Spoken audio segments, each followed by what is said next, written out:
All right, so we're back and ready to plunge headfirst back into modern Indian history.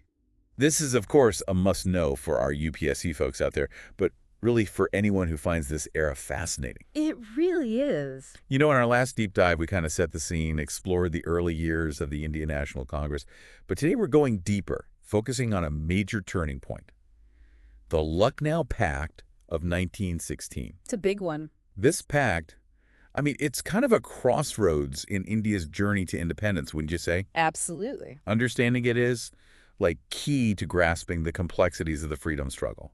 And by the way, before we really get into it, make sure you've hit that subscribe button and give us a like, just so you don't miss out on any of these deep dives. Now, the Lucknow session of the Indian National Congress, held in December 1916, was a pretty eventful time. Oh, yeah. There was a lot going on. But there are two events that really stand out. Could you tell us a bit about those? For sure. So the Lucknow session was, as you said, a really pivotal moment. And amidst all the discussions and debates, two events really stand out. You could say they kind of shifted the political landscape. So first off, you had the reunion of the extremists and the moderates. Oh, right. And this was within the Congress after a decade of being split. Whole decade. And then secondly, the session saw the signing of the Lucknow Pact. And that was between the Congress and the Muslim League. Okay, so let's start with that reunion of the extremists and moderates. Now, these factions, they'd been at odds for a decade, right? Yeah. Splitting the Congress right down the middle back in 1907 at the Surat session. What was it that led to this reconciliation? Was it just like all of a sudden they had a change of heart, or was there something more to it? Well, it wasn't exactly a sudden thing. A few factors kind of contributed to it. Bal Gangar Tilak, a pretty prominent extremist leader, he actually played a big role. He basically said he was willing to focus on administrative reforms first, instead of those immediate demands for complete independence. And he even went so far as to publicly condemn violence, which, as you know, had been a big issue between the two groups. Right.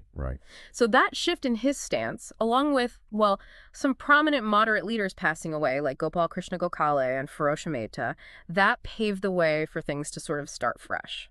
Okay, so Tilak's more, I guess, pragmatic approach, and then the changes in leadership within the moderates, that helped bridge the gap. But do you think the fact that this was happening during World War I played a role at all? Oh, absolutely. I mean, I imagine that global upheaval would create a sense of urgency for everyone to, present a united front. Totally. The context of World War I is super important here. The war just heightened everything, the sense of urgency and the need for a strong and united Congress. Both moderates and extremists, they realized that being divided would only weaken them against British rule. Right. So that realization, combined with Tilak's efforts, really set the stage for this reconciliation. So yeah, this reunion was definitely a major moment for the Congress. But as you said, another big development at Lucknow was the pact with the Muslim League. Now, the Muslim League, they initially had their own agenda, right? Right. Focused on safeguarding the interests of Muslims within British India.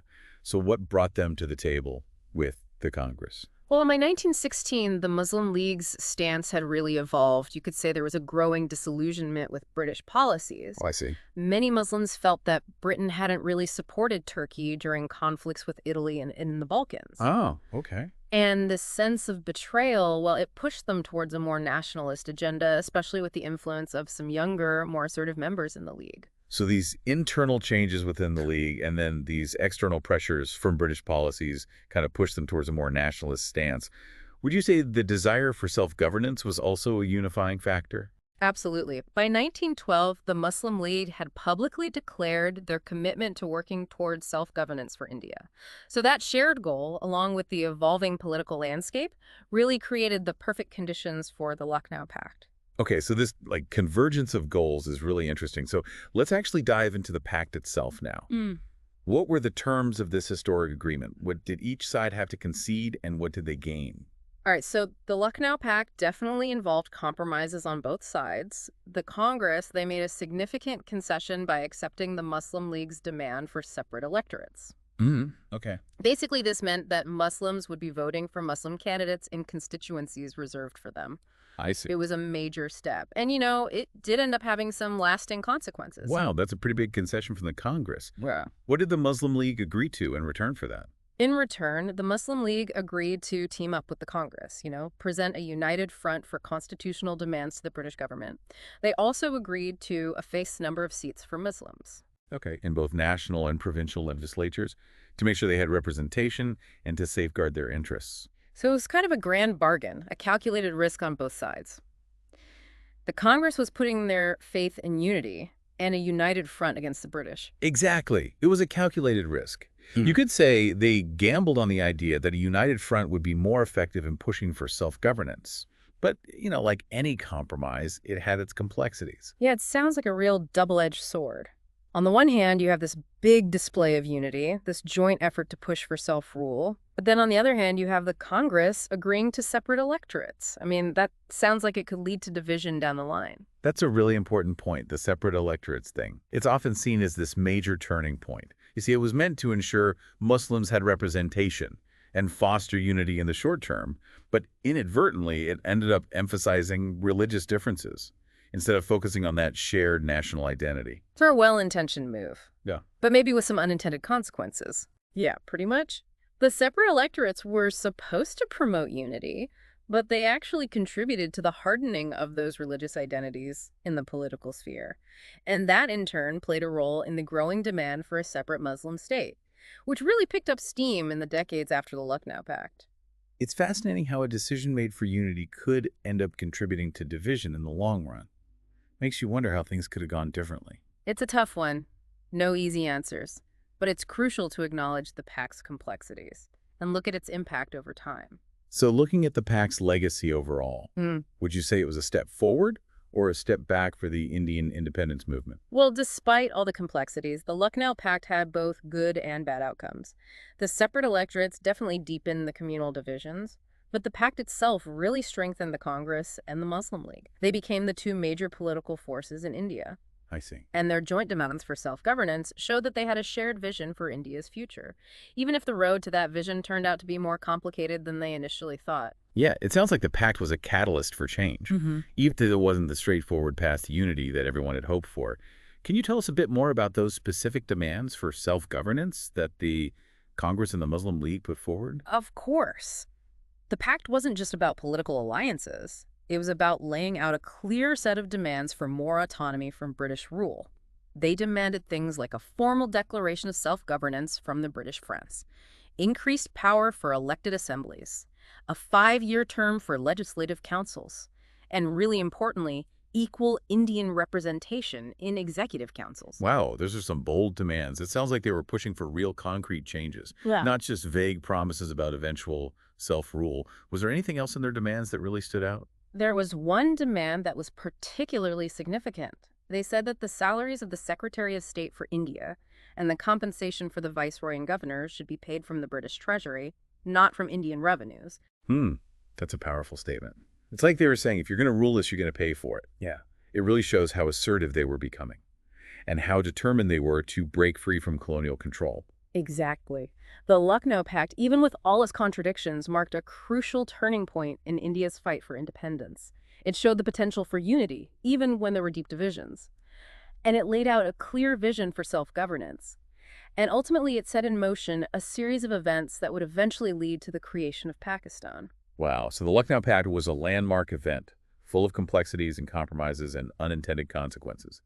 But it definitely played a key role in shaping the course of Indian history. No doubt about it. The pact reminds us that history is rarely simple. It's a complex mix of triumphs and setbacks, and often those unintended consequences end up shaping events as much as any deliberate action. It seems like this pact is a goldmine for UPSC aspirants. It's not just about memorizing names and dates. It's about understanding how complex this period was and how the decisions made over a century ago still have ripple effects today. You got it. For UPSC aspirants, understanding the Lucknow Pact is super important. It gives them valuable insight into the freedom struggle, the challenges of creating unity in a diverse nation, and the unintended consequences that can come with political compromises. It also shows how important it is to look beyond the surface, to analyze historical events from different perspectives, And to consider the long-term impact of decisions made in the heat of the moment. Exactly. It's not just about knowing what happened. It's about understanding why it happened and what it means for us today. Okay, so we've been really digging into this Lucknow Pact, all its little details and its lasting impact. But now I think it's time to talk about why this matters today, Yeah. especially for our listeners who are preparing for the UPSC exams. I mean, why should they care about a pact that was signed over a century ago? What's the connection to the present? Well, it's interesting because the Lucknow Pact actually reflects a lot of the same challenges we see in the world today. Like, think about global politics. Alliances are constantly shifting, and there's this constant need to balance all these different interests. And the pact reminds us that to achieve unity, you often have to compromise. Right. But those compromises, they can have consequences that go way beyond the immediate situation. Yeah, it shows that no decision is made in a vacuum.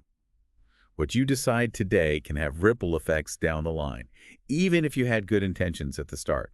Makes you really think about the choices we're making today.